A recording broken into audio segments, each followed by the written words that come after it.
जाजपुर जिला बरी ब्लॉक अधीन चंदनपुर पंचायत चंदनपुर पुनी छक ठारे स्वास्थ्य उपकेन्द्र गृहर बरी विधायिका सुनंदा दास को द्वारा शिलान्यास होता। सरकार तरफ उप स्वास्थ्य केन्द्र निर्माण निमंते 46,05,000 टंका मंजूर होता। दीर्घदिन धरी स्थानीय लोकों दावी को गुरुत्व दे बरी विधायिका दास सरकार को यही मर्मरे पत्र लिखिथिली। सोमवार चंदनपुर पुनी छक ठारे शिलान्यास कार्यक्रम अनुष्ठित होता। सूचना था कि विगत दिन में चंदनपुर पंचायत कौन आखिदृशिया काम हो नथिबा बेले वर्तमान सरपंच श्रीमती चपला मलंक द्वारा खूब कम समय मध्य बहु लोकाभिमुखी काम संभव हो पारिछि बोली चंदनपुर पंचायत तथा बरी ब्लॉक बहु गुरुजन और बुद्धिजीवी माने प्रशंसा करुथबार सुनिबाकु मिलुछि।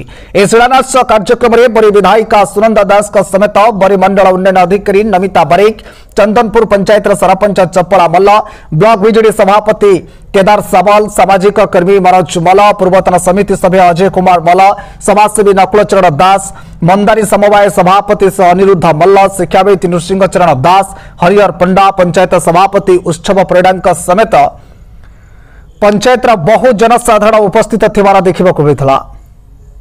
Bureau report Bhaskar plus Odisha. अधिक खबर जानिबा पई आम भास्कर प्लस ओडिशा चैनल को लाइक, शेयर और सब्सक्राइब करंतु। आपनक स्वर आम खबर।